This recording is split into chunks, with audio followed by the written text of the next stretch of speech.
মাদ্রাসার ছেলেদেরকে বলবো, মানুষের বাড়িতে দাওয়াত পড়া বন্ধ করে দেন। যেই তারিখ থেকে দাওয়াত পড়া বন্ধ করে দেবেন, নিয়ত করবেন রিজিকের মালিক রাজ্জাক আমার আল্লাহ আসমানের শত দরজা আপনার জন্য উন্মোচিত করবে।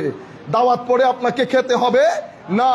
দাওয়াত পড়া, মানুষের বাড়িতে যাওয়া, হাসি ঠাট্টার পাত্র হওয়া, এটার মাধ্যমে টুপির ইজ্জত চলে যায়, পাঞ্জাবির ইজ্জত চলে যায়। ইভেন আপনার যে শরীয়ত তরিকত দিন, এটার ইজ্জতের মধ্যে বহু বড় একটা ড্যামেজ হয়েছে না?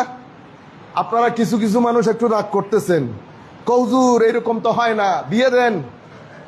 বিয়ের প্রস্তাবের মধ্যে যখন মাদ্রাসার ছেলে তাকে কুঁকা কুঁকা করেন না, কেন করেন?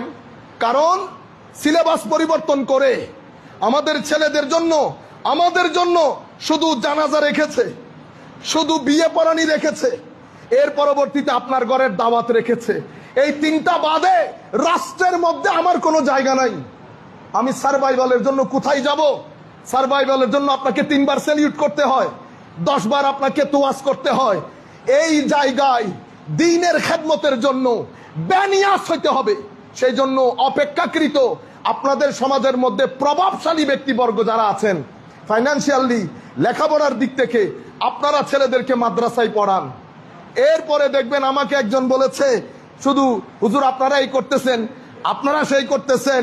2-4 জন ছেলে দেন, তারা জানবে সমাজের রগের উপর হাত রেখে, প্রভাবশালী ব্যক্তির চোখে চোখ রেখে জায়েজ বলতেও দ্বিধা করবে না, নাজায়েজ বলতেও দ্বিধা করবে না।